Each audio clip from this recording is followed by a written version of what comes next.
एक बड़ा ही धनवान आदमी एक गांव में रहता था।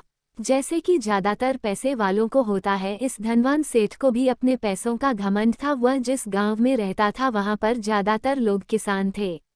इन सभी किसानों के पास जितनी जमीन थी उससे कई गुना ज्यादा जमीन इस सेठ के पास थी। कई गरीब किसान तो इसके लिए इसके खेतों में काम करते थे। इसी गांव में रोहन नाम का एक बड़ा ही मेहनती और सच्चा किसान रहा करता था। मोहन का परिवार थोड़ा बड़ा था। उसके परिवार में उसके बूढ़े माँ बाप, पत्नी और 3 बच्चे थे जो अभी काफी छोटे थे। मोहन के पास ज्यादा जमीन नहीं थी, लेकिन जितनी भी थी उसमें वह बड़ी मेहनत करता और अपने परिवार का पेट पालने लायक अनाज उगा लेता था। बाकी के किसान भी ये देखकर हैरान रह जाते कि कोई कैसे इतनी सी जमीन में इतना ज्यादा फसल उगा सकता है। एक वर्ष उस गांव में काफी ज्यादा बारिश हुई, जिसके चलते कई किसानों की फसलें बर्बाद हो गई, जिनमें से एक रोहन भी था। अब रोहन धर्म संकट में पड़ गया, क्योंकि उसके परिवार में उसके अलावा कोई और कमाने वाला था नहीं और अपने परिवार को भूखा मरते हुए वो देख नहीं सकता था। वह जानता था कि इस गांव में अगर कोई उसकी मदद कर सकता है तो वह वही घमंडी सेठ है, जिसने गांव के कई अन्य गरीब किसानों को या तो कर्जा दिया है या तो अपने यहाँ काम पर रखा हुआ है। हाथ पर हाथ धरे बैठे रहने के बजाय उसने इस सेठ के पास जाने का फैसला किया और एक दिन उनके पास पहुंच गया। सेठ के पास पहुंचकर रोहन बोला, सेठ जी आपकी बहुत मेहरबानी होगी अगर आप मुझे थोड़ा सा कर्जा दे दे, जिससे मैं अपने खेतों में फिर से कोई फसल उगा सकूं, या फिर आप मुझे अपने यहाँ नौकरी दे दे ताकि मेरे परिवार को 2 वक्त का खाना मिल सके।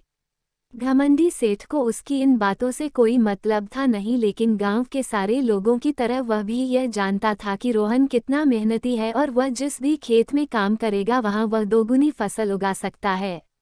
सेठ ने सोचा अगर मैं इसे पैसे उधार देता हूं तो शायद यह इस स्थिति में नहीं है कि मुझे वापस लौटा सके, लेकिन अगर मैं इसे अपने खेतों में काम करवाता हूं तो मुझे जरूर दुगना फायदा होगा।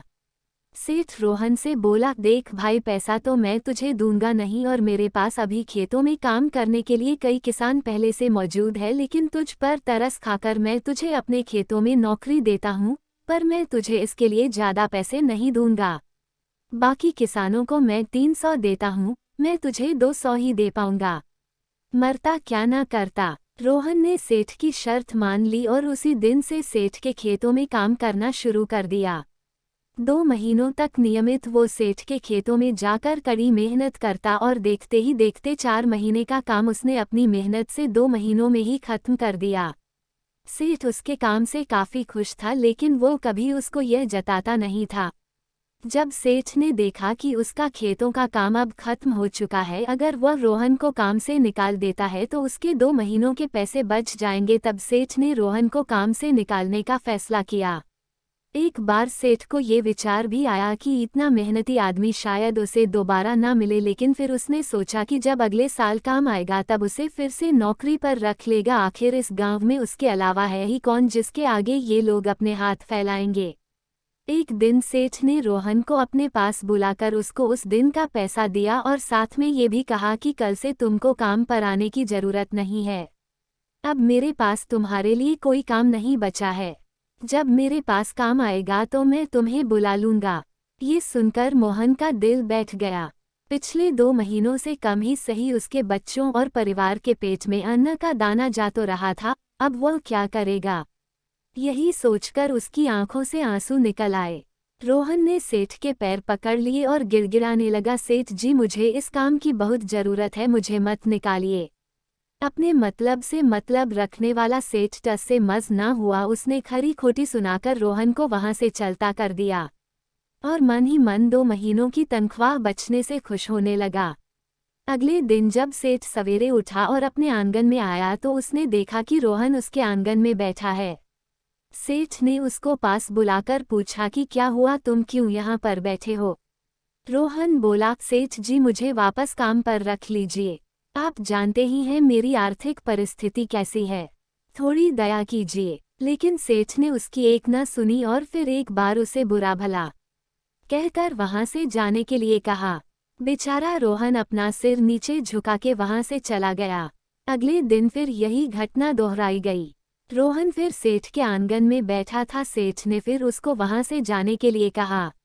यही घटना अगले कई दिनों तक चलती रही। अब तो रोहन सेठ के हकालने पर भी वहां से नहीं जाता था और वहीं पर बैठा रहता था।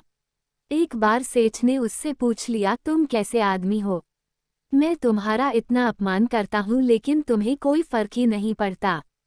तब रोहन ने सेठ से कहा, बुरा तो बहुत लगता है सेठ जी, लेकिन जब घर जाता हूँ और भूख से बिलखते अपने माँ बाप और बच्चों को देखता हूँ तब यह अपमान मुझे कुछ भी नहीं लगता। इतना सब कुछ होने के बाद भी सेठ का दिल जैसे पत्थर का बना हुआ था। उसने रोहन को अभी तक काम पर नहीं रखा और ना ही उसका ऐसा करने का कोई इरादा था। एक दिन सेठ ने सोचा कि कुछ दिनों के लिए किसी और गांव चला जाता हूं ताकि रोहन से पीछा छुड़ा सकूं। अगले दिन रोहन के आने से पहले ही सेठ अपने परिवार को लेकर अपने किसी संबंधी के यहाँ चला गया और वहां पर 10 दिनों तक रहने के बाद फिर अपने गांव, अपने घर वापस लौटा। घर लौटते ही सेठ ने आसपास हर जगह नजर दौड़ाई तो पाया कि वहां पर अब रोहन नहीं था। सेठ ने सोचा, मेरी तरकीब काम कर गई। लगता है रोहन से अब पीछा छूट गया है। हालांकि अब सेठ के द्वार पर रोहन नहीं बैठा था लेकिन रोहन का विचार अभी भी सेठ के मन में घर कर बैठा था। सेठ सोच रहा था, मोहन इतनी जल्दी हार मानने वाला आदमी तो नहीं दिखता है। उसके साथ क्या हुआ होगा? क्या उसे कहीं कोई और काम मिल गया होगा या फिर और कुछ? इन विचारों ने सेठ को बेचैन कर दिया और आखिरकार सेठ को रोहन की खबर लेने के लिए गांव में जाना पड़ा। सेठ को रोहन का पता नहीं मालूम था, इसलिए अड़ोस पड़ोस के अन्य किसानों से पूछने पर पता चला कि रोहन घायल हो चुका है और अपने घर पर आराम कर रहा है। सेठ ने जब उसके घायल होने का कारण लोगों से पूछा तो सेठ को पता चला कि जब सेठ अपना घर छोड़कर किसी और गांव में गया था तब बंद घर देखकर कुछ चोर उसके यहाँ चोरी करने आए थे, जिनको रोकने की कोशिश करते हुए हाथापाई में रोहन चोटिल हो गया था। ये सब जानने के बाद सेठ का पत्थर का दिल भी अब मोम की तरह पिघल गया। सेठ को अपने किए पर पछतावा होने लगा। सेठ ने अपने आप को याद दिलाया कि कैसे उसने एक शरीफ और सच्चे आदमी को ज्यादा काम करवाकर भी उसको पूरा पैसा नहीं दिया और जिसको गले से लगाना चाहिए था उसे ठोकर मारकर भगाता रहा। सेठ रोहन का घर का पता पूछकर उसके घर पहुंचा तो देखा कि रोहन की घर की हालत बहुत खराब है। उसका परिवार भूख से बेहाल है और वो खुद अपने हाथ पैर पर चोट के साथ एक खाट में पड़ा हुआ है। ये दृश्य देखकर सेठ की आंखों से आंसू बह निकले। सेठ ने रोहन के पास जाकर उससे सच्चे दिल से माफी मांगी। उसको उसकी मेहनत के पैसे दिए, उसका इलाज करवाया और उसको हमेशा के लिए अपने यहाँ काम पर रख लिया। दोस्तों, इस खूबसूरत कहानी से हमें कई पाठ सीखने के लिए मिलते हैं।